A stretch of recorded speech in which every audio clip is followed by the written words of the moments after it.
Hello viewers, এখন আমরা এই টিউটোরিয়ালে যেটা দেখব যে আমরা কিভাবে ল্যাসোর যে কয়েকটা টাইপের টুল আছে এই টুলগুলো আমরা কিভাবে ইউজ করব।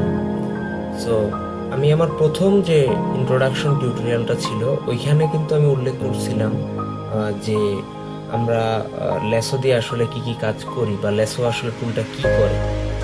তো এখন যেহেতু এটা আমাদের ইন ডিটেলস টিউটোরিয়াল, এখানে আমরা বলার চেষ্টা করব বা কাজ করে দেখার চেষ্টা করব যে কিভাবে ল্যাসো টুল দিয়ে আমরা কাজ করতে পারি। সো ওকে, আমরা এখন আমাদের কাজে যাই। এখানে আমরা প্রথমে ল্যাসোর উপরে ক্লিক করে নিচ্ছি, যে ল্যাসো যে টুলটা এর উপরে আমরা একটা ক্লিক করলাম। এখানে ক্লিক করার পরে দেখা যাবে যে প্রথমে যে টুলটা থাকে সেটা হচ্ছে শুধু ল্যাসো টুল।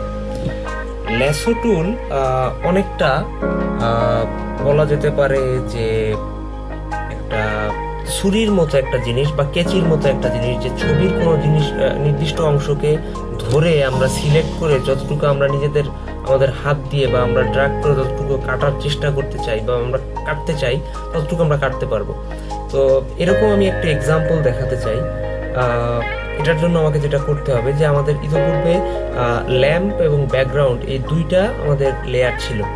এই লেয়ার দুইটার মাঝখানে আমি আরেকটা লেয়ার দিতে চাই। সেই লেয়ারটার নাম দিলাম যে ল্যাম্প বিজি, অর্থাৎ ল্যাম্পের যে ব্যাকগ্রাউন্ডটা আছে ল্যাম্প বিজি। ওকে, সো ল্যাম্প বিজি যেটা আমরা নিলাম, তো সেটা এখানে আমরা কেন দিলাম একটু পরে দেখতেছি। সেটা হচ্ছে যে কারণে আমি এই ল্যাম্প বিজি ব্যাকগ্রাউন্ডটা নিলাম, আমরা ল্যাসোর কাজটা দেখব এই জন্য আমরা এটাকে নিচ্ছি। তো এর জন্য যেটা করতে হবে সেটা হচ্ছে যে আমরা কিন্তু ইতিপূর্বে আমাদের যে আগে টিউটোরিয়াল ওখানে আমরা রেক্টেঙ্গল মার্কিউ টুলের ব্যবহার দেখে আসছি। তো ওটাকে আমি সিলেক্ট করে নিচ্ছি। আমি জাস্ট এতটুকু সিলেক্ট করলাম।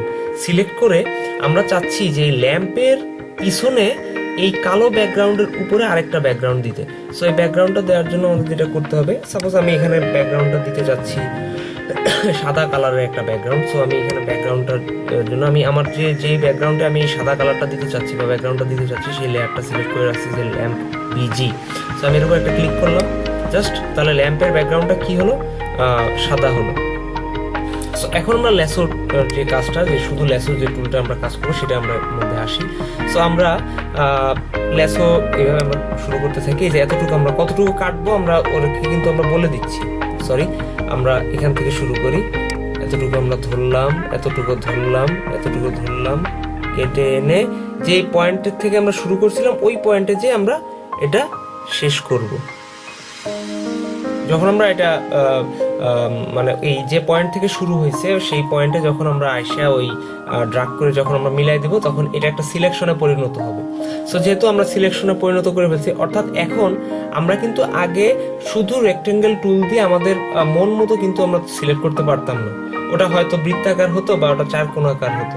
তো এক্ষেত্রে কিন্তু আমাদের ল্যাসো একটা সুবিধা দিচ্ছে যে এক্ষেত্রে আমাদের এতটুকু সিলেক্ট করতে চাচ্ছি, এতটুকু আমরা সিলেক্ট করলাম ল্যাসো টুল দিয়ে।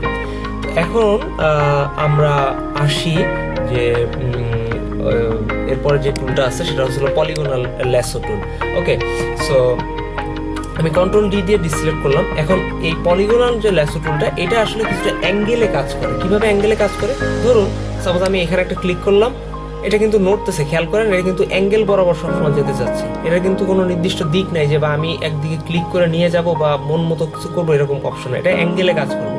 সো আমি চাচ্ছি যে এটাকে কাটতে বা এই এতটুকু জায়গাকে সিলেক্ট করতে। সো সিম্পলি আমি যেখান থেকে শুরু করলাম এই পর্যন্ত আমি গেলাম, একটা ক্লিক করলাম, তারপরে আবার একটা ক্লিক করলাম, এরপরে আবার একটা ক্লিক করলাম, এরপরে আবার একটা ক্লিক করলাম, তারপরে আবার একটা ক্লিক করলাম,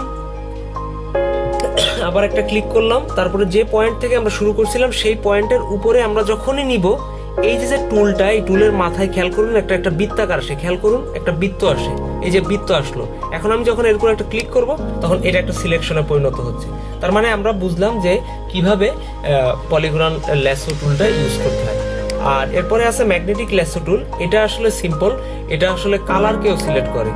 সাপোজ ধরুন আমি চাচ্ছি যে এই যে কালো রংটা, এই কালো রঙের ভিতরে আলাদা কোন রংটা আছে এটাকে আমরা ডিটেক্ট করব। সাপোজ ধরুন আমার এই সাদা কালারটাকে আমি ডিটেক্ট করতে চাই, দেখুন কত সুন্দরভাবে ওই সাদা কালারকে ও ডিটেক্ট করে নিতেছে, মানে এটাকে সিলেক্ট করতেছে। ও সিলেক্ট করতে করতে এতটুকু সিলেক্ট করলাম, এতটুকু সিলেক্ট করলাম, এতটুকু সিলেক্ট করলাম, আবার এই বরাবর আসলাম, এই সাদাকে সিলেক্ট করতেছে। ও কিন্তু কালারকে, স্পেসিফিক যে কালারগুলো ওই কালারকেও সিলেক্ট করতেছে।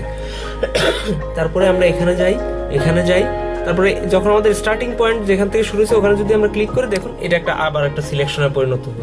আপনারা যদি খেয়াল করুন, যদি দেখেন দেখেন এটা কিন্তু একটা সিলেকশন, এই যে এটা একটা সিলেকশন। এটা হচ্ছে হলো ব্যাপার। আপনি যখন আরো বেশি প্র্যাকটিস করবেন এই ব্যাপারগুলো নিয়ে, তাহলে আরো বেশি আইডিয়া পেয়ে থাকবেন যে কিভাবে ল্যাসো টুল, পলিগন ল্যাসো টুল এবং ম্যাগনেটিক ল্যাসো টুলের ব্যবহার। সো ধন্যবাদ টিউটোরিয়ালটি দেখার জন্য। পরবর্তী টিউটোরিয়াল দেখার আমন্ত্রণ জানিয়ে শেষ করছি। ভিডিওটি ভালো লাগলে অবশ্যই লাইক দিবেন, কমেন্ট করবেন এবং সাবস্ক্রাইব বাটনে ক্লিক করবেন। ধন্যবাদ।